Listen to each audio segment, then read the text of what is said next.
Welcome back to another video. In today's video, as you can see from the title probably, I'm going to be giving or sharing some housebound coping tips. If you've been housebound for a while like me, you probably already know all this. The world's a little bit scary right now. I feel like that's an understatement. I've noticed that healthy people who have normal lives, who are not housebound most of the time, are having a hard time coping. And so I thought I would give my 2 cents. If you're new here, hi, I'm Olga. I am 26 and I have been housebound for about 2 years now. I have fibromyalgia and chronic migraines and other stuff.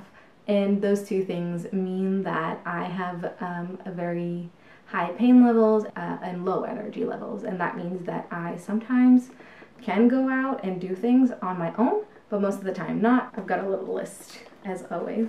So here are some tips to cope with being housebound or socially isolated for the next, we don't know how long, but if I've done it for 2 years and stayed sane, you can do it too. The first thing is when you wake up in the morning, open your windows, open your blinds, let the air in, let the air flow through your house.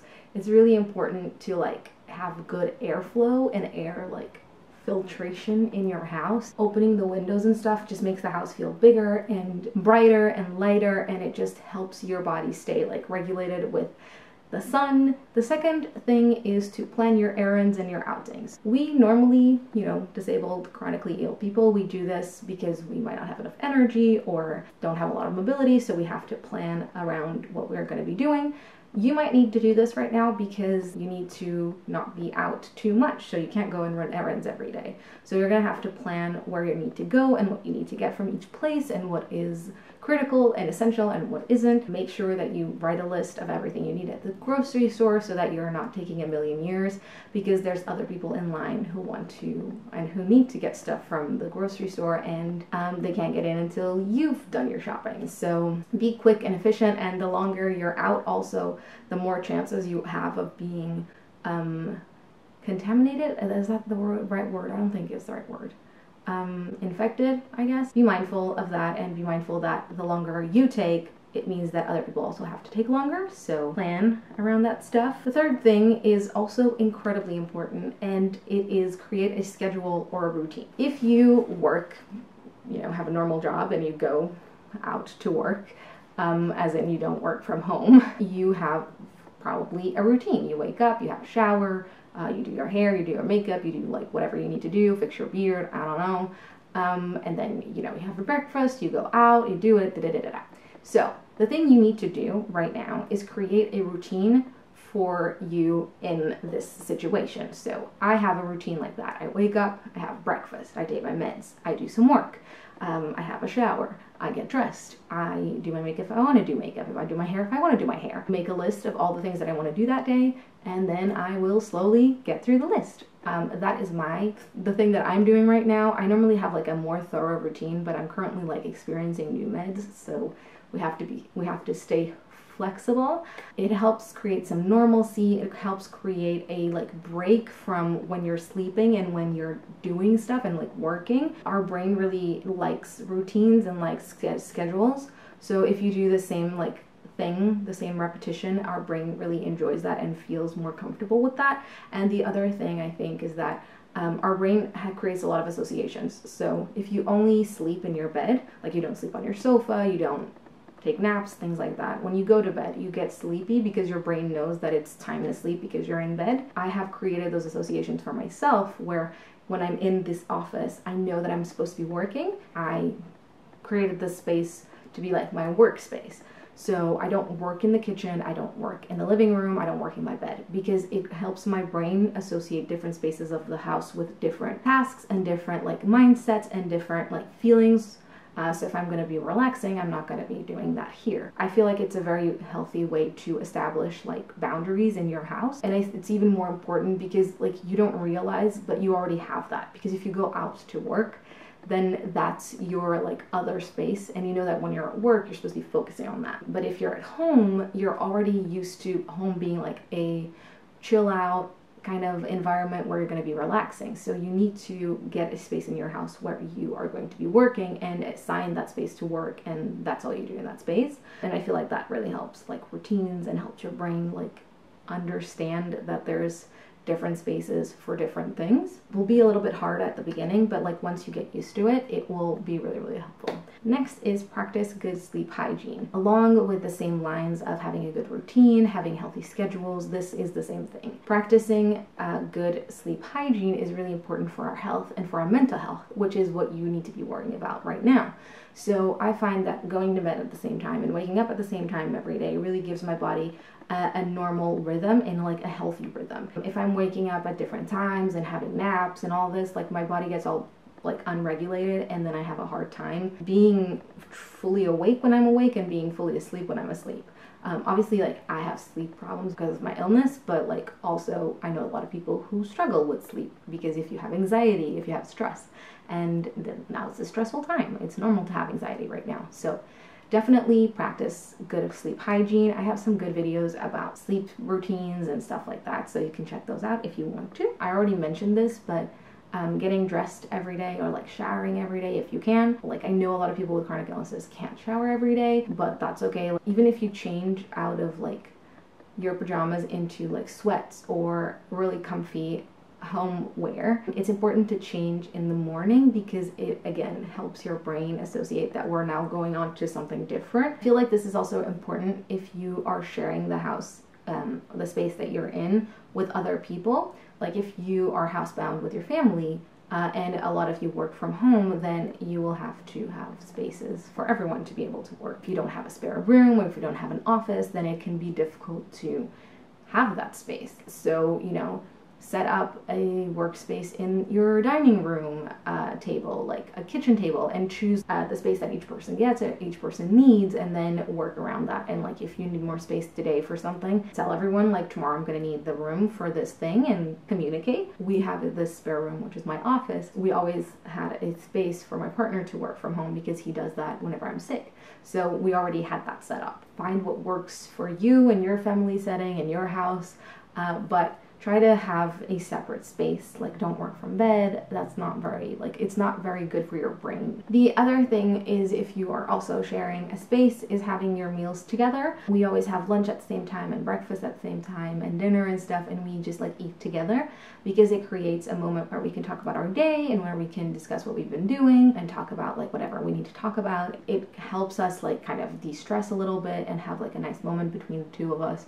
And I feel like it adds some normalcy to our day, because if you were at work, normally you would have a lunch break where you would go and have a meal with your colleagues or whatever. You can do that with your partner or your parents or whoever is home with you. And if you're by yourself, still make time for meals. If you're not an introvert like me and really need a lot of social interaction, you can also have a virtual like coffee break with your colleagues, or chat rooms with your friends or whatever. I know that my partner created a coffee, like a virtual coffee, so they all hang out in the morning and talk and like hang out, but via the computer. And I know my sister is doing like drinks with her friends, so everyone stays at home, but they're gonna have like a group video call where everyone's having drinks in their own house and they're all hanging out together. So those are some ideas, like organize things like that with your friends or with your loved ones or your colleagues, whatever you need, whatever social interaction you need. I personally am used to being by myself, so I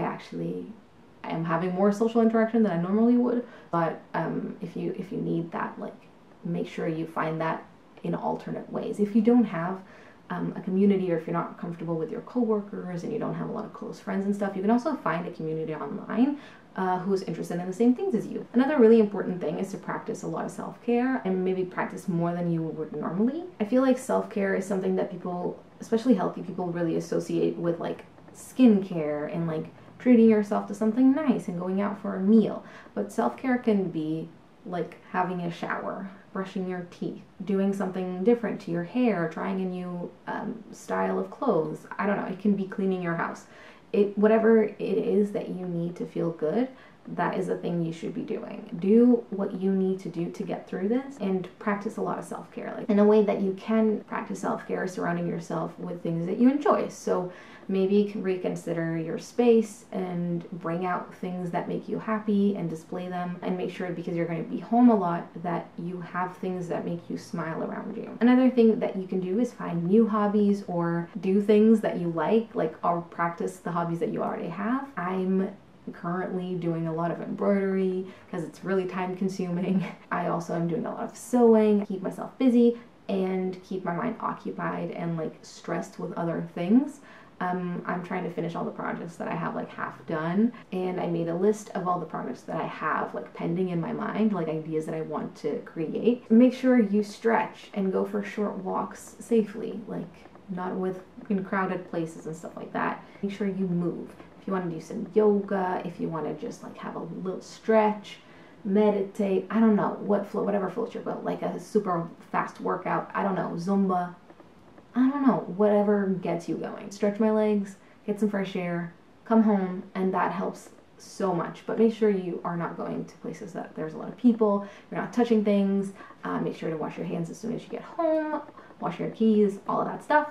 Stay safe. Of course, if you're like a high-risk patient like me, don't do it if you don't feel safe, but try to move and stretch. And if you can't go outside, then make sure you do those things inside. Another thing that I think is really important, because we're going to be home for so long, and especially for people who aren't normally home for long periods of time, is decluttering, cleaning, and organizing your space, and then keeping it as clean and tidy as you possibly can. You probably have felt like when you have a room that's super messy and you just feel like you can't concentrate in that space and you're just like, oh my god, I can't, and it gives you anxiety or it just doesn't make you feel like being in that space. So if you are spending all of your time inside your house and your house is not clean and not tidy and everything is everywhere, that is going to make you feel stressed and unwell, and it's going to make you tired of being home much more quickly.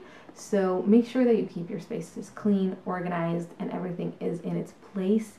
If you don't have a space that's like already organized, then do that now. Take time to do that now, because not only is it going to be helpful for you for this period of time that we don't know how long it's going to be, it will help with your mental health now, but also once this whole thing happens and you go back to your life, your space will already be clean and organized, so you can just keep that more easily. So important when you're spending like a lot of time in that space and you need to work and concentrate in there. Another thing that you can do with that, if you are homebound with other people, you can get everyone involved. So if your kids need stuff to do, they can declutter their closets and like clean their rooms and help you clean the bathrooms and whatnot. Maybe you can do it with your partner or with your friend or whatever your situation. Like if you're in a space with other people, you can all like tag team it and do it together, and maybe even make it like a fun afternoon thing that you do, or like weekends you can do that. I don't know. Make it fun. And the last one that I have here is to make sure you rest, meditate, breathe, distract yourself, and give yourself and other people space to be on their own and to just be in peace. Make sure that you know that you are taking rests, that you're not like overworking yourself to compensate for being home, especially for sharing a space. Make sure you have alone time. Make sure that there's moments of silence where you can be by yourself and think whatever you need to think and process your feelings and your emotions and your thoughts. It's really important, and I think people don't realize how important it is to have alone time. Make sure you stay safe. Follow the World Health Organization guidelines and the guidelines that are given by your country's health organizations, and just, yeah, wash your hands, stay safe. And remember that even if you are not a high-risk patient, there are a lot of people out there who are, and who you wouldn't think are high-risk patients, like myself. So make sure that you keep us safe, because without you staying home and like trying to keep us safe, we don't have a chance. The purpose of social distancing isn't that nobody gets sick. A lot of people are going to get sick even with social distancing, but the idea is that not everyone will get sick at the same time, and that will give our healthcare systems time to process all those people and to help them get better and to not be over capacity. Because if we go over capacity, then people are going to start dying because they won't be able to get treatment. And that is a really scary thought, that I might die if I get this. Remember that it's not just your life at risk right now, it's all of us. So that is it for today. I hope that you have found these tips helpful, and if you think that they could help somebody else, make sure to share them, because that's why we're doing this. We're trying to help each other out. If you did enjoy this video, please don't forget to leave it a like and a comment, and consider subscribing to my channel if you have not done that already. I'm going to be posting some more housebound tips and like things to keep you busy kind of content for now, because I think it would really help a lot of people. I'm trying to do, you know, what I can to help, and also I've got a lot of suggestions for things to do when you're home alone for like multiple years in a row. So I've got you covered. Yeah, that is everything that I have to say. Thank you so much for watching. I hope you're having a wonderful day. Stay safe out there, and I will see you in my next video. Bye.